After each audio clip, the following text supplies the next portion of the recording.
Round 4 of NRL Fantasy is in the books, and I've had an absolute monster of a score this week. 965 points. Couple of good trades this week. Bought in Jenkins and bought in Yo. Gave up on Yongi. I hate to do it as a Parramatta fan, but I just don't see the light at the end of the tunnel there. So, yeah, great score for me. I'm keen to see how these ranks update as well. Hopefully, your team went well this week too. It was a tough one with a lot of guys out. So, if you went poorly, I wouldn't stress too much. You're getting a bunch of guys back this week. Just cop the loss and then come back stronger in round 5. Now, we're going to do a recap a bit differently this week. I'm going to start from the latest games because they're fresh on our minds and they're the most interesting to talk about. And then we'll roll back to the start of the week as well. So, Tigers and Warriors first. Look, big bad Terrell May. This guy pumped out 85 fantasy points. It was closer to 90. It dated down a bit. But 85 is fantastic for him. Played 80 minutes in this game, which was just transcendent. The injury to Samuel Afainu, they had a few other injuries as well, meant he played more minutes than expected. And the work rate stats are huge here. So 48 tackles, 200 meters run. Just between those two there, you're looking at about 70 points. He then had the 3 tackle bars, 3 offloads as well in a wet weather game. And he nearly had a try. He was so close to scoring a try in this game. So if he had that try, he goes over 100, right? So Terrell May has shown in this game that he has the same ceiling as Payne Haas, where he can go huge as well.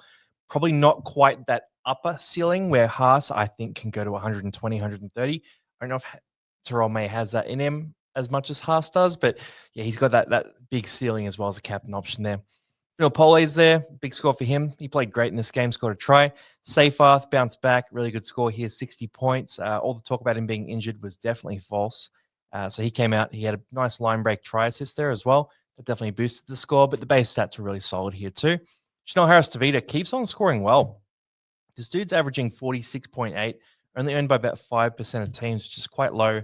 And for him, it's 29 tackles, which is huge. And then you got the try assist line break there, but a couple of forced turnovers as well. So his defensive stats are producing huge numbers. Like that's 37 points in defensive stats for a half. Like he's just crushing it. And it's too late now, but he's one where I don't know, a lot of us just didn't really see it coming. Like he's had the opportunity before and hasn't really converted it. The kick meters haven't been that big for him either. So it's just a surprising one where he's just been able to produce these massive defensive stats. So good for him and good for you if you jumped on. Then Wade Egan keeps it going. Stafford Toa, we'll talk about this one here. So 50 points. Big thing I want to talk about is that 181 run meters there and no negative stats really as well. So you got the offload there, some tackle breaks, the try as well. It was just an 8-point try, not a big one. But 50 points is great for the cash generation there. Aaron Clark, 49 minutes is not enough for me to say go buy him. The stat line is fine, right? You've got the 30 tackles, 150 run meters. That's a nice 45-point base there. And you add and subtract a few things there as well. But yeah, 49 points. He's priced around 500K. Probably not worth jumping onto, but you could do worse than Aaron Clark. With Dylan Walker going, you could definitely do worse if you were desperate for a hooker. Mitch Barnett, 47 minutes. He can officially be crossed out this year. It just isn't enough production in terms of minutes there, which is really surprising to me. Luke Metcalf there, grabbed a try, 48 points. I wouldn't be, running victory laps on 48 points with a try, but it's pretty solid. He's going to keep the cash generation going there. Scored a bunch of tries. They have the bye this week, so I would be open to selling him if you need to. Fisher Harris there keeps on going. Halasima, that try from Halasima, how nice was that? Not super fantasy relevant with 30 minutes, but the try was just awesome to watch. And going down the list here, Chorus out, 12 minutes are down. I'm getting a few 12 messages. I'd say 12's a sell. If you have him, he can keep on going, but what are you sort of holding out for? There isn't really that huge upside with 12. Buller, Galvin was quiet in this one. We saw, who else? So Jerome Luai's down here. Let's jump down to Luai here, 23 points. Luai's average is sitting at 31. He's in 10% of teams. Really, really poor scoring this week. 14 run meters. He was on 14 points when the game finished, so he's updated to 23, which is a bit better, but just not running the ball, really. So 14 run meters, no tackle breaks, no line breaks, none of that stuff. That's stuff you rely on there with Jerome Luai because defensively he's not a big defense guy. He's not doing all the kicking either. So, if he's just playing a distribution role, it's not going to work. The other thing is he's got 3 set restarts and I think it's 2 penalties there as well. So, a lot of infringements there that are knocking him down too. So if you have Jerome Luai as a sell, you don't have Luai like me, he's one that we can watch very closely because he'll get cheap at some point. I think he'll bounce back at some point in the future, but right now it seems he's carrying a few injuries. It's just a really tough one to read there in terms of when he will bounce back. He definitely will, but if you own him, I wouldn't persist. And I said that last week. I'm going to say it again. He's definitely a sell. Seagulls versus Eels. So Joe Fingal, grabbed the try in this one, played big minutes. We talked about Offer as a potential pod if the minutes were good. Minutes haven't been consistent, so I wouldn't get on him. But Jack Williams being out does help him a bit. Just it's too tough to predict with this Parramatta pack, considering how poorly they are playing. Hopgood, 57 minutes, 53 points is not inspiring.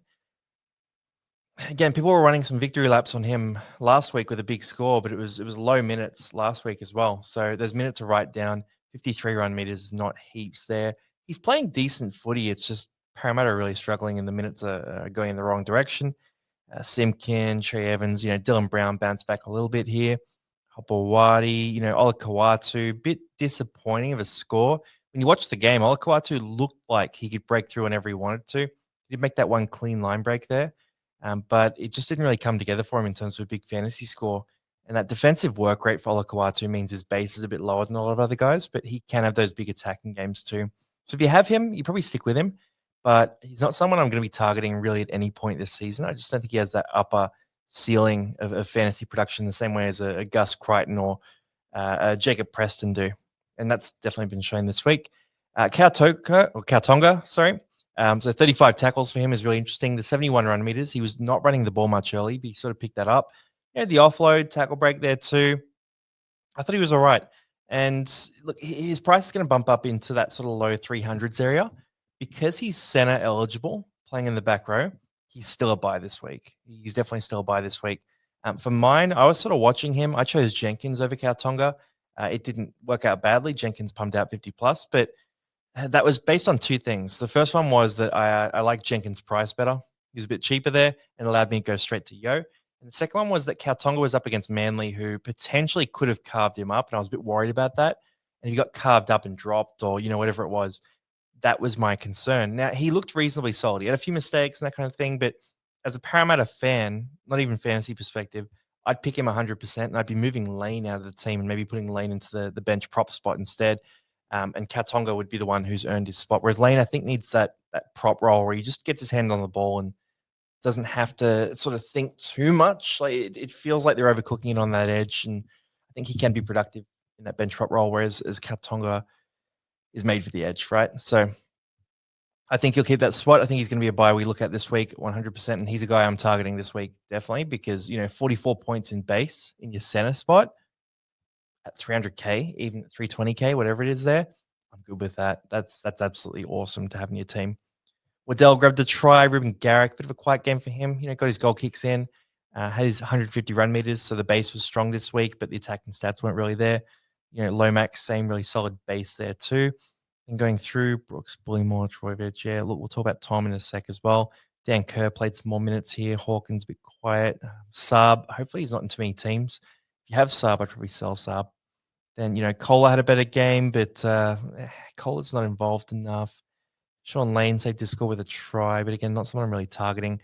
Riley Smith, I want to talk about this because 27 points is anything to write home about with this guy. But he looked good again. He came on and he made that line break there. He had some tackle breaks. He rocked up and he sort of looked really elusive. And he's definitely the best hooker at Parramatta in my view. Now, look, he's a young guy, but just on form this year, I think when he gets on the field, he seems to make a difference. So for me, if you've got Riley Smith, stick with him, ride the wave. I think his minutes are going to grow over time and his attacking confidence will grow too. And if you don't have Riley Smith, I think there are better cheapies this week. I'm going to talk about some other guys, but Kautonga is one of them. But I don't hate the idea of getting on Riley Smith at some point. The issue is he's getting a little bit more expensive and it gets less and less attractive as time goes on. But yeah, he's a solid option there. So if you do have him, I'd stick with him. And then Yongi bounced back a bit here, 26 points, had the 4 tackle busts and 172 run meters there. It's a reasonably solid base. It's just attacking stats aren't there and the negatives are there because, Parramatta are putting him under so much pressure. So I like this dude. I think he's a good footballer. He's just playing fullback as a rookie in a team that isn't really putting up much of a fight. So I've liked him as a Para fan. I don't want them to change anything there. I think he should be the fullback this year.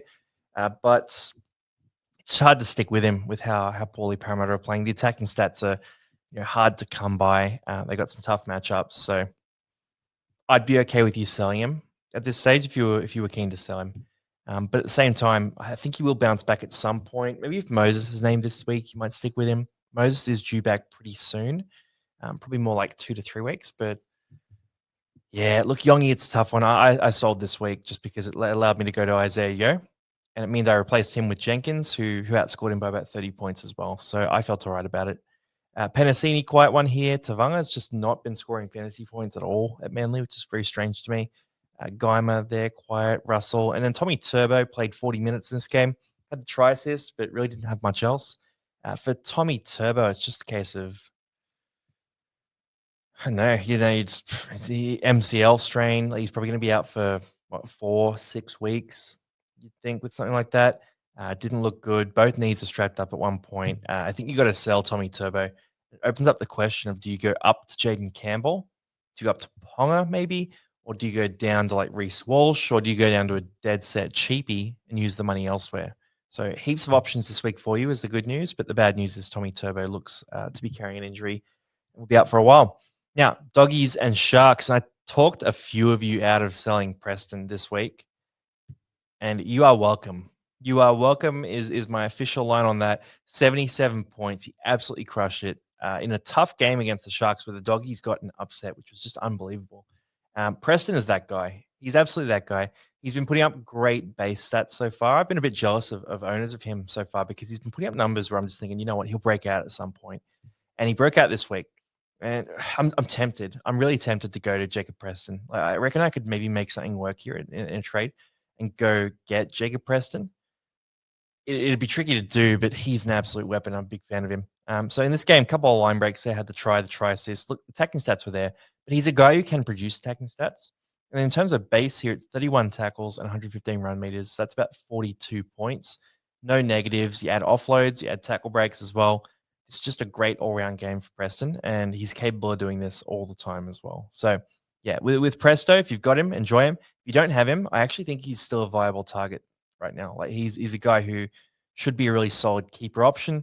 A guy who will be near the Origin squad, but probably not picked for Origin as well. So good through that Origin period. Just a dead set gun at the edge forward spot.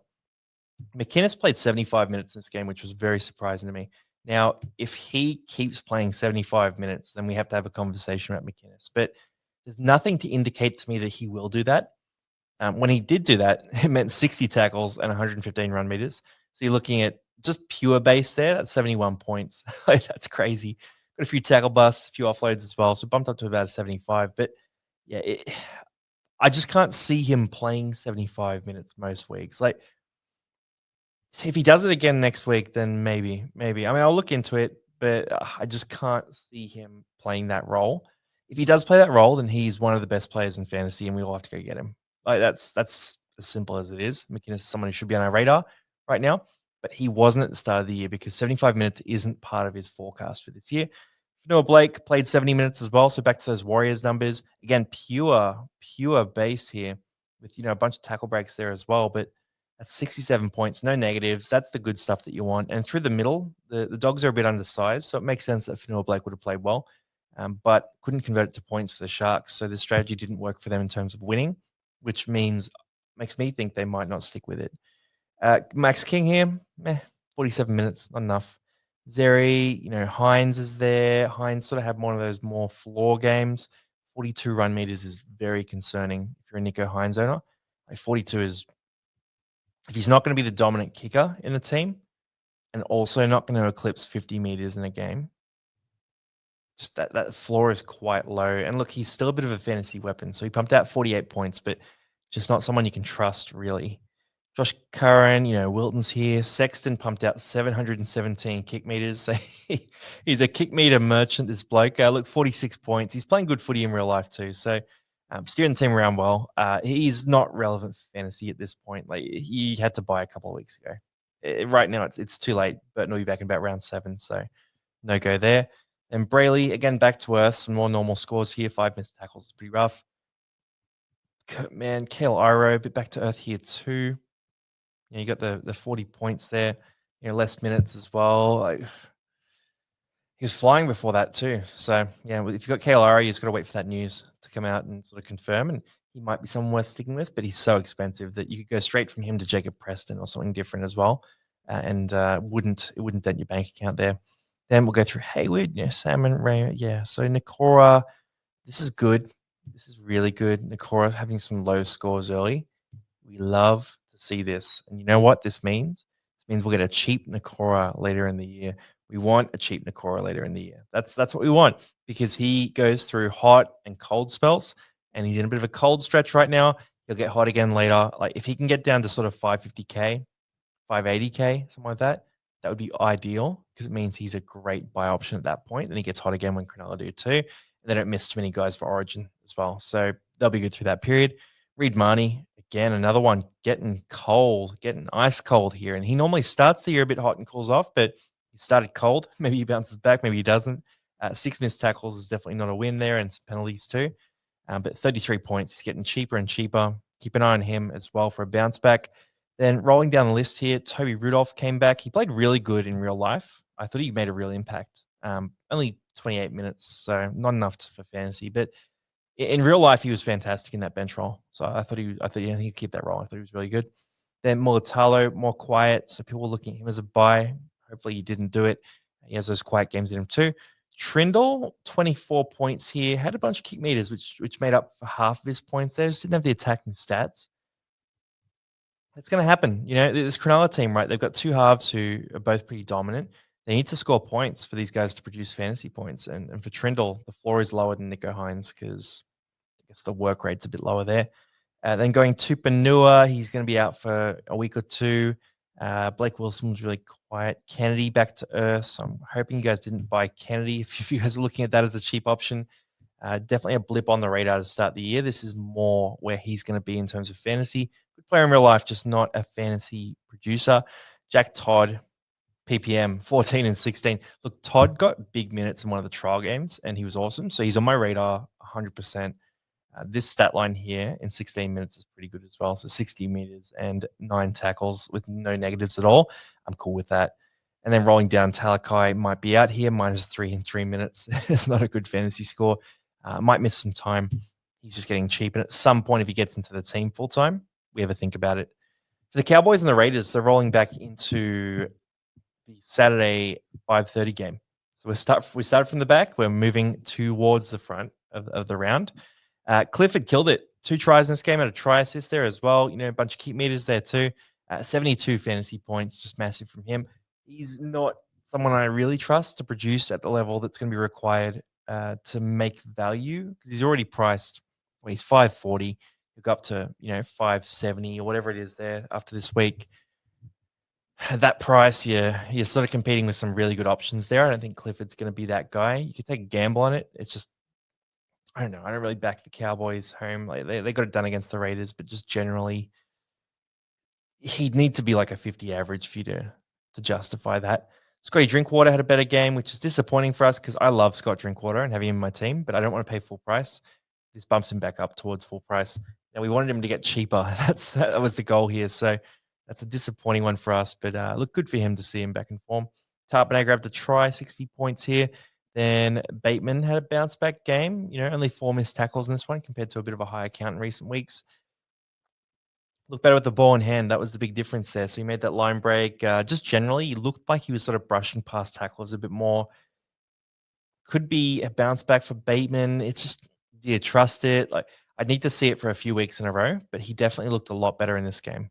Fogarty 55 is just something you can take to the bank. Like that's rock solid. As long as Canberra don't get destroyed in a game like they did versus Manly last week, he's a solid base guy. And even in that game, he scored 40 plus.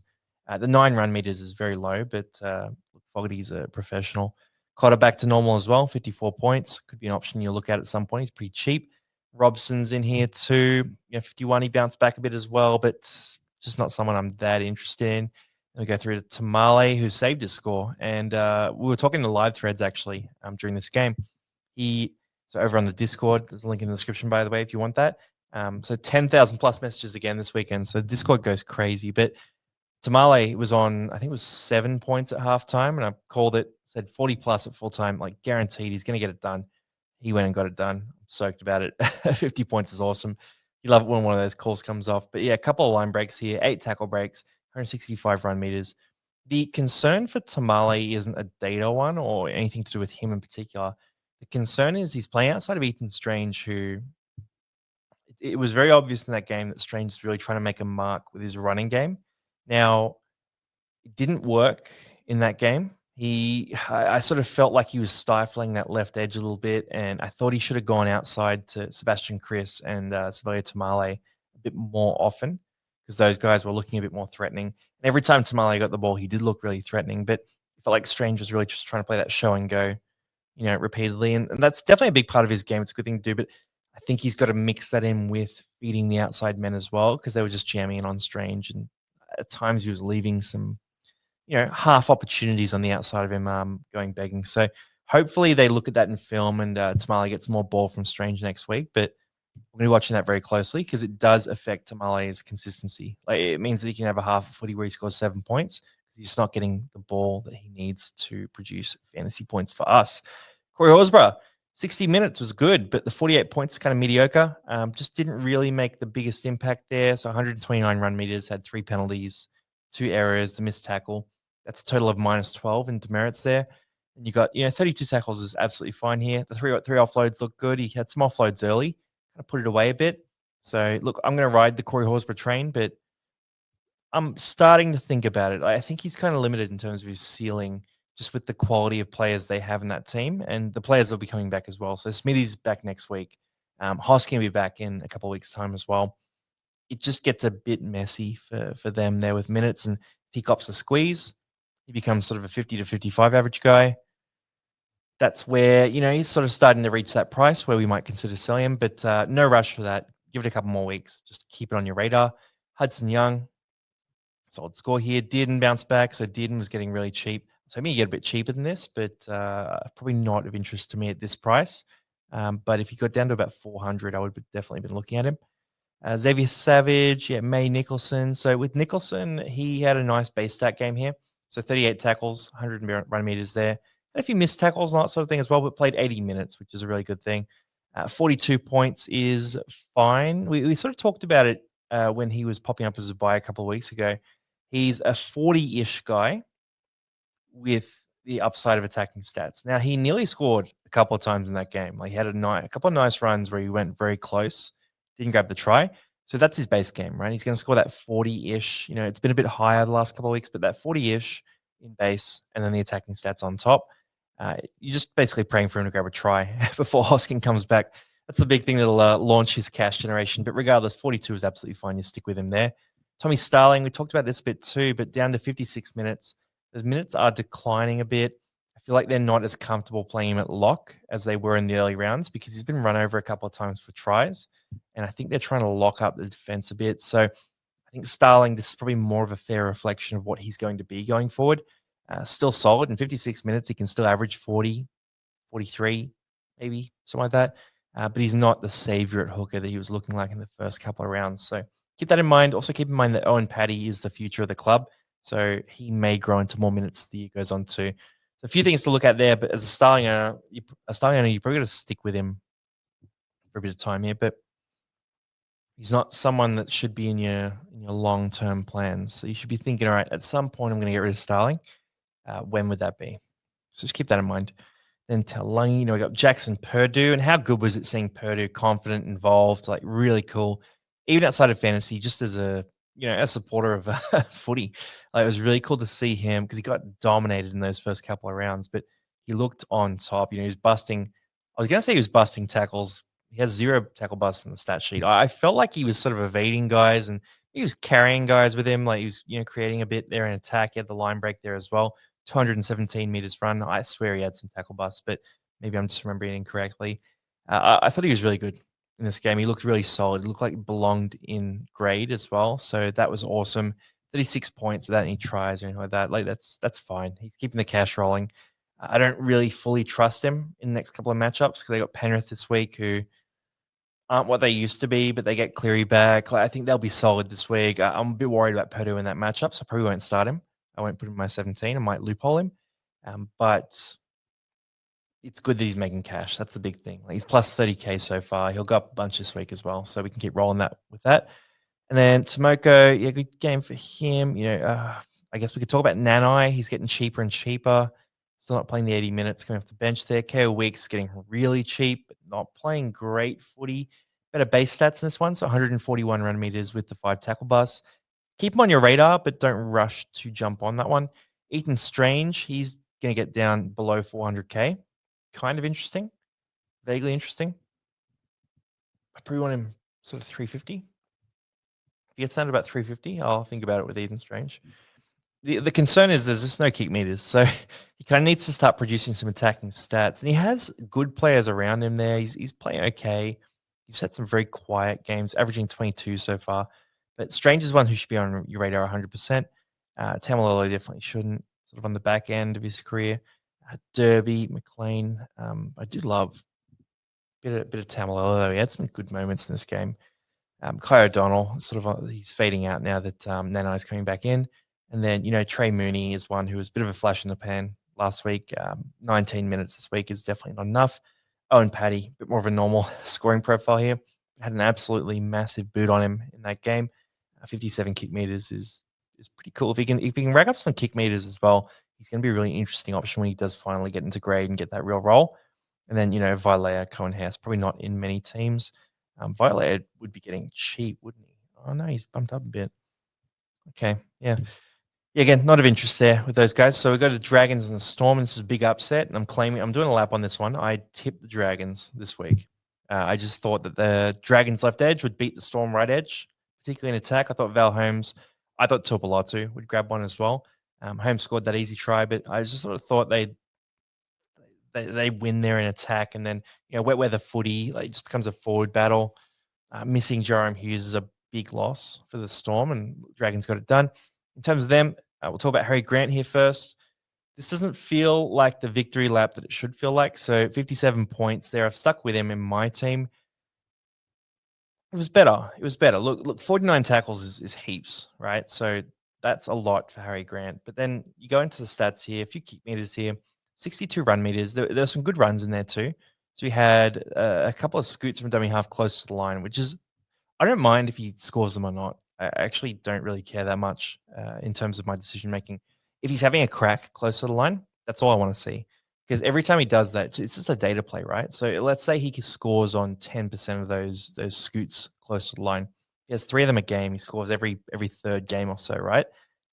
I don't really mind if it's this game or next game. Like, we're playing overall fantasy. So he's taking those scoots again. That definitely boosts his score in my mind. You then throw in, some of the other plays as well. He took a few more runs in this one. Had the line break assist, which is nice. He was sort of looking to create a bit more. The Dragons locked it up. They were definitely looking at him closely because it was a wet weather game, so they were able to focus in a bit more.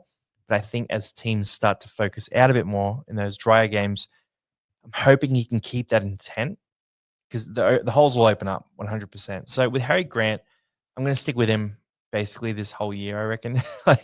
maybe sell around Origin time, but I'm just going to persist and just hope he sort of bounces back, because he's a good player. He just hasn't been doing enough of what we want him to do for fantasy. But Storm are winning games until this one. So maybe they'll look at it now, but before that, they were winning games. So there's no need to change the strategy there. Then Katoa, pretty solid in this one. Sua, yeah, Blore. Couchman only got 44 minutes. Now, there's a lot of stuff floating around about Couchman.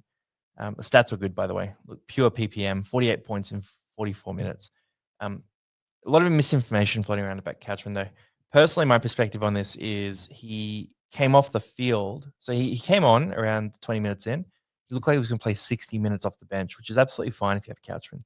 He came off when they ran the 2 hookers, right? So they ran Damien Cook and Little at the same time.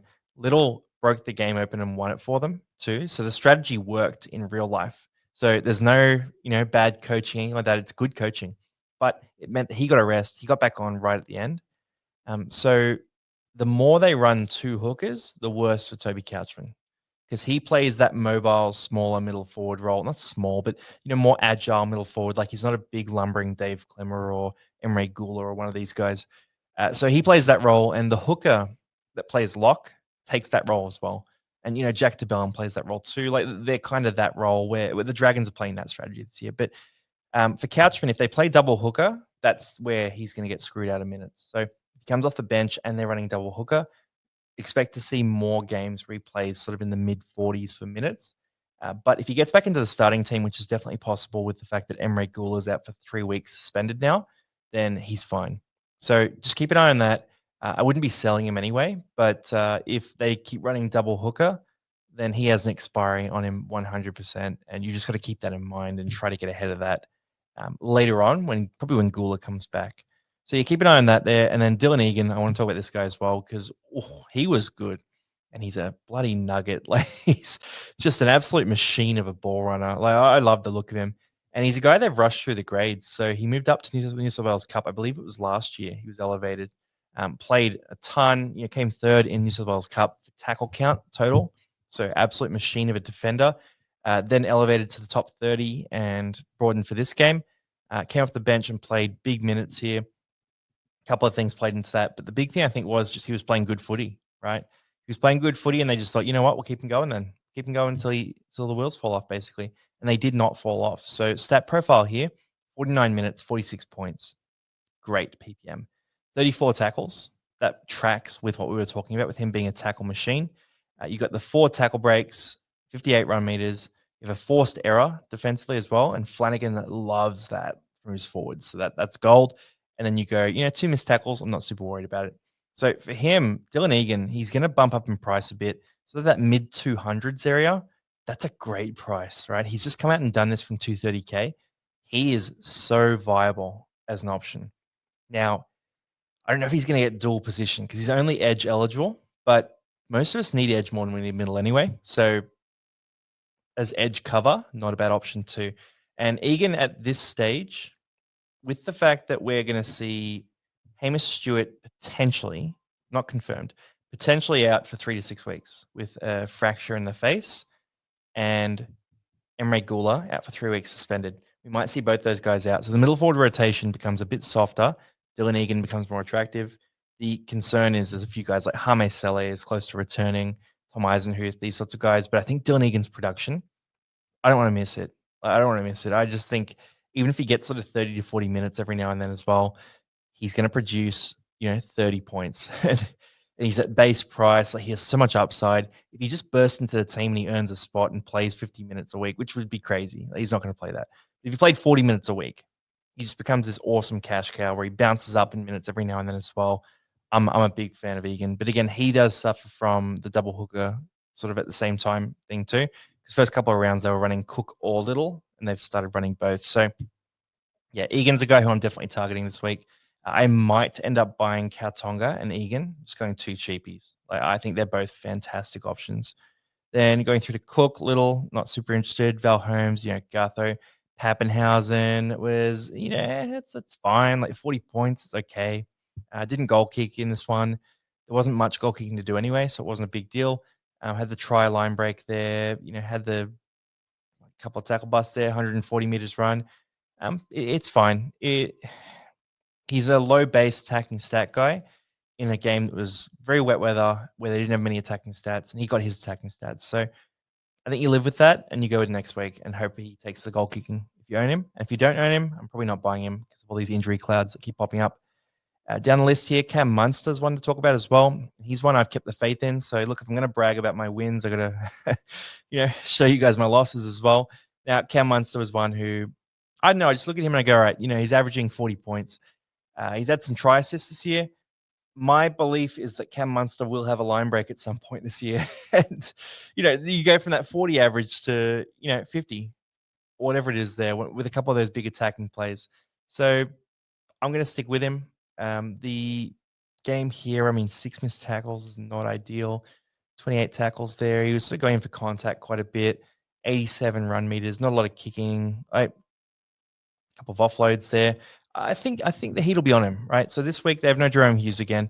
Hopefully they're playing some better conditions than those gross conditions they were in on the weekend, and hopefully he steps up and attack. That's kind of what I'm looking at here.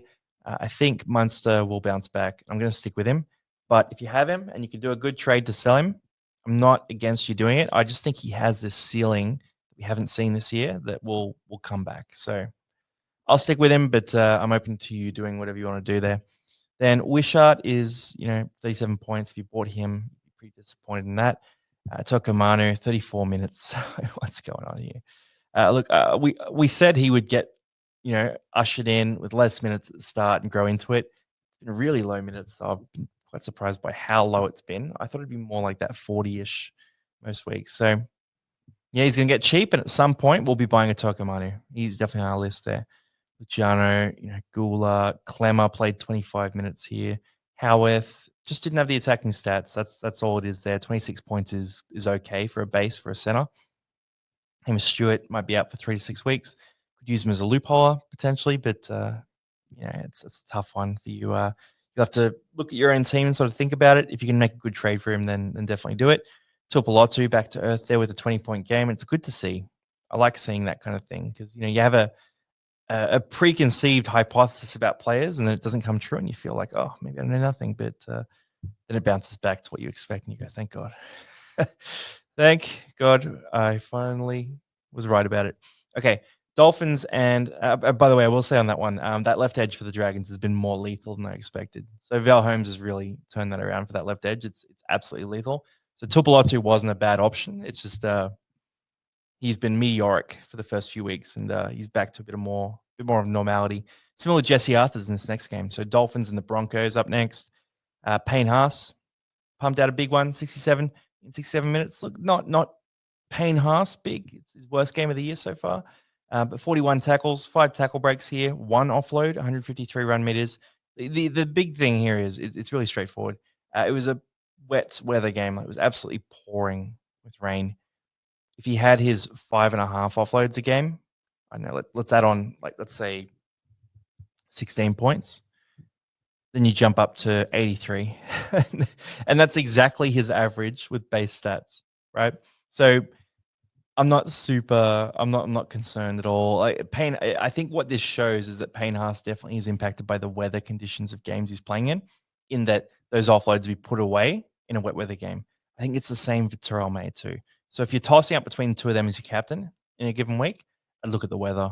I just sort of pick the one who's playing in dry conditions, as long as they're not super, super hot, like North Queensland conditions. But dry conditions, more offloads. That's all it is. They're Payne Haas. So this is a fine score. I'm not re-evaluating anything really at all. Shibasaki, 60, got a great score here. If you got on Shibasaki, it was a fantastic decision by you. You absolutely nailed it. He's a center who averaged about 32. Historically, playing in a really good Broncos side, getting a lot of quality ball, scoring tries, looking better in real life. Great work to you. Do the victory lap. Enjoy the cash generation. It's too late to go buy him right now if you don't have him. But if you do, bravo to you. You nailed it. Mac, I don't have him, by the way. I'm sad about it, but here we are. Max Plath played at lock. Not the best score, 50 minutes only. Scored the try. Like, it's just a bit of a weird role he's got there, so no interest from me. Marshall King not playing 80 minutes. Ricky's out for a bit. Now, Ricky being out for a bit does open up for another guy we're going to talk about at the bottom of this list, and we are excited about that one. Dan Safidi's playing better this year, but it's too late now to jump on. But he's already up 54K. Like, he's pumping it. Herbie Farmworth, pure base here, 200 meters run, 11 tackle breaks. This guy is just insane. 52 points. Yeah, he's just rolling here. Pat Carrigan, Isaiah Katoa. I mean, Katoa is interesting. Like, he had the 49-point game this week. That includes 6 missed tackles, minus 12 there. But 600 kick meters is massive for him too. So I'll do a stat analysis on Katoa this week, because I think it's important to look at why he's improved this year and understand that. I think it's too late to get on him, but it's generally a good lesson to learn that he's a third-year player, and he sort of had a third-year leap. It's not anything structural on the team necessarily. It's more he's playing better footy, and he's just getting his hands on the ball more. He's more confident, more durable. He's pumping out numbers. So I'll do that stat breakdown later as well. Then Corey Pakes scored a try, got 46, live with that. Adam Reynolds back to earth with a 45, more normal for him. That's what we expect. Hamaso, 43. Tony Staggs grabbed the 43 on return there, grabbed the try. Yeah. Jack Bostock, 38. Jezewski scored a 38. Again, credit to any Jezewski owners. He's back to 72 minutes. That minute rotation is super random. Had the try assist there. So he had a good game. He definitely had a good game in real life here. You take off the try assist, had an offload there. That play was a very big scoring play for him. He bumps down to sort of low 20s, which is his base there. But he has had these attacking stats, and the Broncos are feeding him. So you can pay that. Also, he will go back to 80 minutes most likely with Ricky out for 2 to 3 weeks. Felice Kafusi, yeah, Reece Walsh. We're going to talk about Reece Walsh, right? So Reece Walsh had the try assist here, only 34 points in that game. 4 tackle busts, 92 run meters is quite low. Reece Walsh 34 points. It's not convincing. Like he's not moving in the right direction. That's the worry here. It's 29-point average. He'll get cheaper again this week. The break even's not getting that much better. It's very difficult to recommend buying Reece Walsh when we haven't seen the bounce back yet. Saying that, I am definitely tempted by it this week. I'll have a look at it really closely. I'll definitely consider it for my team. But it's hard to recommend because he may just continue doing what he's been doing. So Reece Walsh is one to keep an eye on. If you believe up against the Tigers this week that he'll bounce back, then go ahead, fire away. And that Tigers game should be good too. Terrell May versus Payne Haas. It's the fantasy showdown of the year. It's going to be so good. Tommy Gilbert, 34 points. And this one this was brutal to watch. This is excruciating. He downdated post game too. He ended up on like 40, downdated to 34. 11 missed tackles here is just so gross. Like it's just so gross. And some of them were really impactful missed tackles as well. They were ones that definitely made a difference in the game. And, he missed Tony Staggs on his try, for example. It's minus 22 points. So if you take those out, he scores 56. But with those, it's 34 points. It's a hard one because Gilbert, he had a line break in this game, but generally speaking, Gilbert doesn't have the attacking upside at the edge back row spot, which is where he's been playing a lot of the game, to produce enough attacking stats to make up for negatives, right? So if he's pumping out 11 missed tackles, and I think he had 7 last week as well, something like that, it's too much to overcome. Like he's not running over 100 meters. He's not really an offloader or really a line breaker much. Like he's one that I'll consider selling this week. It's just the role is sort of moving all over the place. I don't know. I think Lemuelu, when he comes back, is too good to ignore as well. Like I think he should get minutes somewhere. It's a tough one because Gilbert seems to be moving to the edge, and that it's just not working well for him or the Dolphins. But he is the captain, so he'll keep doing what he's doing. Maybe he plays a bit of prop instead. I think his production at prop would be really good, by the way. So if you move to prop, I'd stick with him. But playing that lock edge back row role is just not working for fantasy at all. So open to selling. Ben Hunt getting cheaper and cheaper. More kick meters in this game, but generally just not that encouraging. Jesse Arthurs, look, without a try, he scored 31. That's actually quite good for him historically. So yeah, 5 tackle breaks, 123 run meters. Mate, you live with that. You've had a good run with Jesse Arthurs. He's averaging 44, so you cop that one. He probably bounces back to try-scoring form next week. Fuyaki really quiet. Cobo quiet. Who else we got here? Sako very quiet. And then down the bottom, Pierre Kura, 12 points in this game in 19 minutes. Stat line was fine here. Had the forced error. So really nice shot he put on in that game. Defensively, Madge will definitely like that. And the fact that Ricky is out for a few weeks means Pierre Kura probably becomes a starting edge back row for a couple of weeks. It's only a couple of weeks, though. So he is not a surefire buy, but at the same time, I feel like I almost have to buy Pierre Kura. Like he's the mascot of the show. He's the guy in buy, hold, sell. He's going to be down close to 250K, so near base price. Pierre Kura could be one we consider. And I might do some shout outs for anyone who does buy Pierre Kura this week. All right, next up, Roosters and Titans. And we're into the Friday games. We were, but we're into the second last game of this review. So Gus Crichton, 70 points here. Really solid base game from him. Had a line break there, but overall, it was 156 run meters, 6 tackle busts. He had 5 offloads in this game, 27 tackles. This is Gus Crichton. This is what I have been waiting for. This is why I didn't sell Gus when there was all that pressure to sell him. When he started slow, he's heated right back up. That 70 points is fantastic. This is what he can do any given week. And this is mostly without attacking stats as well. So it's like a 60 base stats performance there with the big attacking play too. So as an owner, I'm loving it. As a buyer, it's a hard one when you're looking at him versus, say, Jacob Preston. I'd probably, in hindsight, take Jacob Preston over Gus Crichton just because the Dogs are playing better footy and them beating the Sharks without a bunch of their star players was crazy. Like, I think the Dogs are better than I expected, and the Roosters, they're not worse than I expected. I expect them to be pretty average this year. Like, they were my spoon pick for this year, but I thought they would go to Gus a bit more. And what I've been surprised by is Sandon Smith is more of a presence than I thought he would be. So he's been quite effective running the ball. He's been sort of taking a lot more of that ball. I thought he'd shovel it on the Gus Crichton a bit more than he has.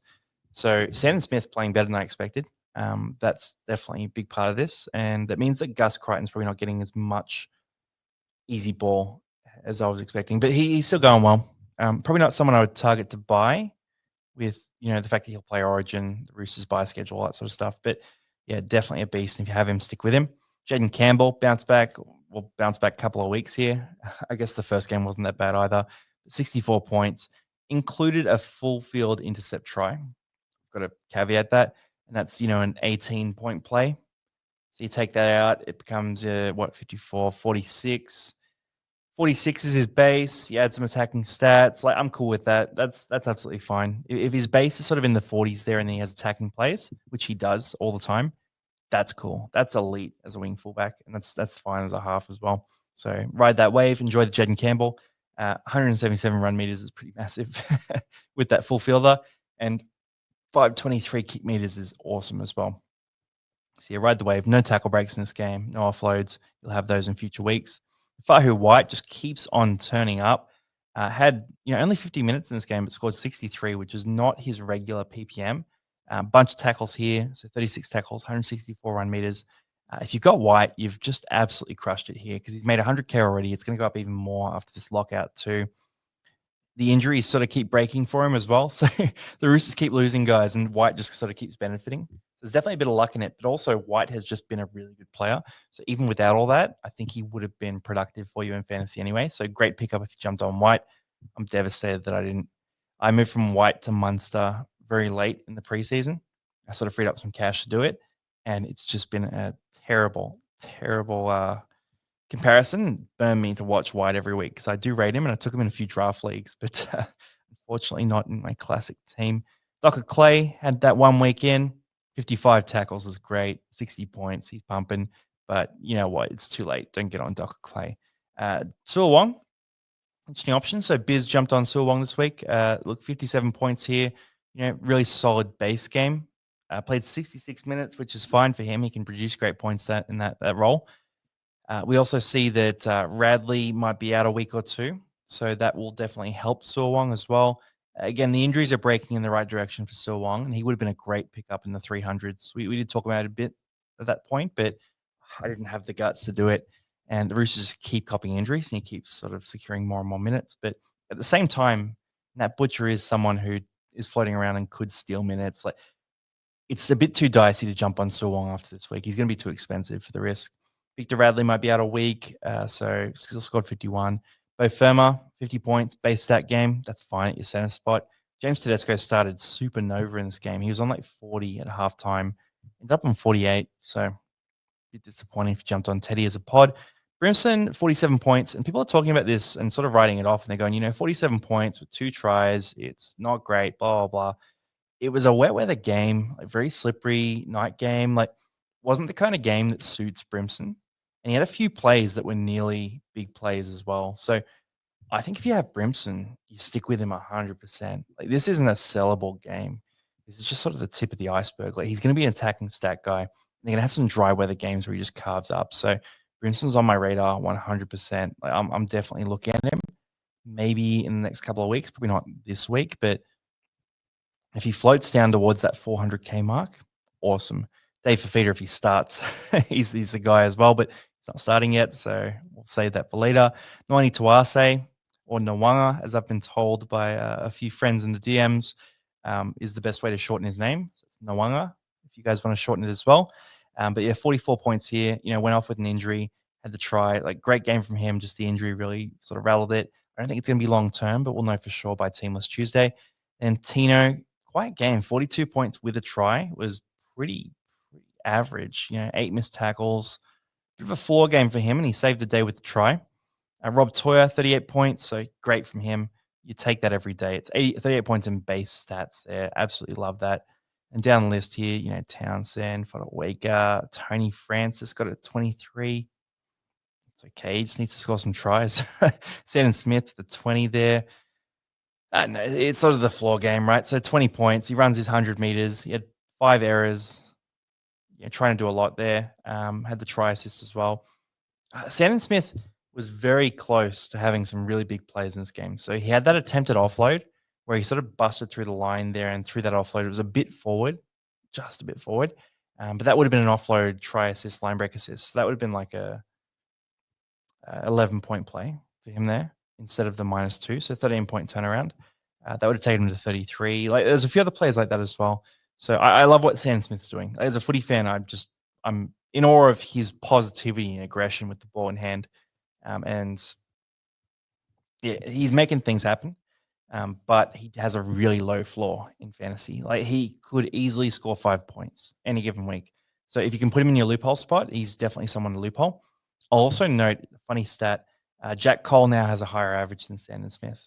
Wouldn't feel like it from watching this year, but Jack Cole's average is 37, Sandon's is 35. So just a funny stat for you there. Then Steep, really low minutes there. Jojo Fida, Lenu, 16 points in 42 minutes, back to, I guess, normal fantasy scoring for him, which is brutal. Jalen DeGroot, 14 points, had the try saver there, but what is this, like 80 run meters, 2 missed tackles with the 4 tackles, that cancels out. Oh, yeah, he was definitely the dud of the cash cows, just based on one game. I mean, it might turn around next week, but I shared a few things on the Discord. So if you guys aren't on the Discord, links in the description. I share all this stuff there. But I did share a stat comparison between Jenkins, Kautonga, and DeGroot. It was very clear that Jenkins and Kautonga were the two to look at, and DeGroot was the one to skip. So most people in the Discord got on Kautonga or Jenkins.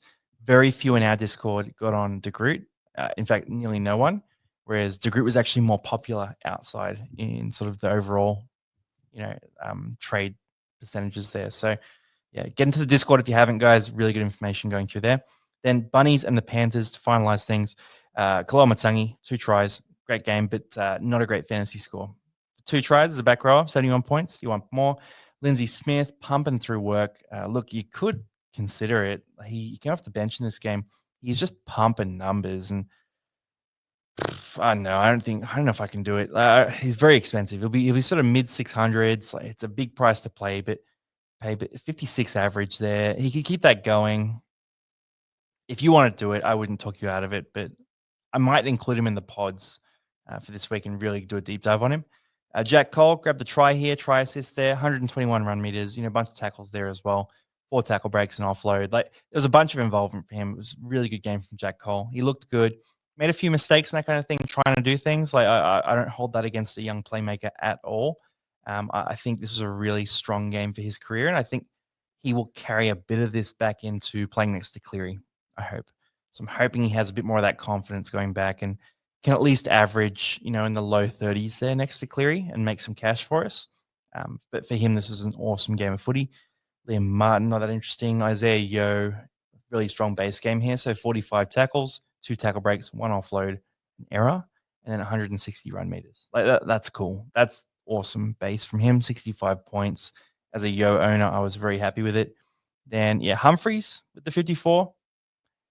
Bit of a crash back to earth. I mean, it's weird that we're saying that about a guy who's 300K at the start of the year, but 54 points, had a few missed tackles in there, not as many run meters as usual. No attacking stats.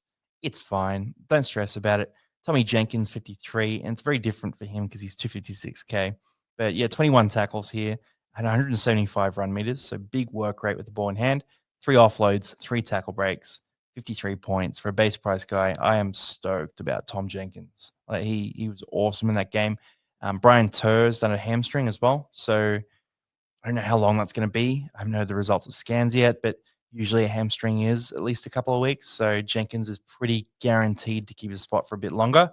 If you don't have him, he'll still be under 300K. Could be an option you look at. Papali'i, good score here. Not that many minutes. I was hoping he'd get cheaper than this, though. So hopefully he goes back to lower minutes before he does eventually get the starting spot. Issue is that Scotty Sorensen did get HIA in this game. So Papali'i might be starting on the edge back row next week for 1 week, which is just not worth buying him for. So that's the tough part there. Brian Toe, Hammy, keep an eye on that. Jai Arrow Mawale scored his try. So, a bit late for a few people who jumped on him, but did produce a few fantasy points in this one. And down the list here, LeBlanc was good. LeBlanc's very cheap, but I don't expect LeBlanc to keep his spot. I would say that our friend, oh my God, I'm blanking on his name, the lock, Hubner. Hubner comes back in and takes this role, and LeBlanc will disappear. Marmazelis, 39 points here in 79 minutes, which is an odd 1 minute off. But yeah, look, 39 is fine. You know, he had a couple of tries just there. 5 missed tackles is the issue. Also, cop that sin bin. I do remember now. Yeah, cop that sin bin right at the end of the game, which is why it was 79 minutes. So that really knocked his score down about 7 points. So it would have been a 46, which would have been a lot nicer to look at. Then, yeah, Kenny, Schneider, Henry, you know, Johnson was all right, but cop that injury. So keep an eye on that for South Sydney's backline. Duncan, White, and Walker is just having a disaster of a season. 27 points here. Kicked a bit more, but didn't do much else in terms of fantasy production. So he's going to be really cheap. Could be worth a look at some point. Ravalawa getting cheaper too. Totola started but didn't do much else. Tungo is losing cash. Tungo started at 500k and people were sort of looking at him. I know a few other creators who jumped on Tungo, and I sort of get the theory, but it's been a disaster. But he could be an option at some point. Like he might jump down to sort of 350k. He's got a 22 here. He's dropped 50k already. He might get cheap enough that we actually look at him. It's going to need to be really cheap though, because we're now looking back multiple years at the form to try and justify it. He was really bad last year. He's been bad again this year in terms of fantasy. He's playing okay in real life, but just not quite the form that got him into the Origin conversation previously. Tolau copped an injury in that one. Sorensen, Sullivan. Yeah, Sorensen will be up probably next week, I would expect as well. So that is Bunnies and the Panthers. Now, looking ahead, guys, there's a lot of cheapies to target this week. So right now in my head, it's all about the cheapies. Start thinking about some moves you can make in terms of moving. You know, maybe you still have Duffy there, some other guys as well. But have a look at the cheapies and then have a look at trying to make upgrades as well. So be aggressive with upgrading your players. I personally think that we have a much softer buy schedule through the Origin period. Fantasy's a bit easier. So in the minor buy rounds, where there's only a few players out, you still only have to run 13 players. It's going to be a bit easier for us this year in terms of that period. I also look at the fact that we're making a lot of cash right now too. So the cash generation is not a problem, which means that we can be a bit more aggressive now because we're not going to have to use as many trades through the Origin period or as many trades to make cash. So grab the points while you can. Like be aggressive. Like I grabbed Yo this week. Was it the best cash generation move? Probably not. You get a break even of 76 or something like that. But I just thought, you know what, I'm going to grab the points. And what I did was instead of starting Purdue and Yongi in my team this week, Purdue was on the non-playing reserves. And I got to start Yo and Jenkins. So for me, that was a plus. What is that? A plus 70 points for this week, something like that. But plus 70, that's great. And I also get Yo in my team. So that's great too. So yeah, make those aggressive moves. That's my big advice. We'll go through it this week, go through questions as well. Big one is buy, hold, sell Wednesday morning, 7 a.m. If you're going to watch one video this week, make sure it's that one. And I'll see you there. Peace out, everyone.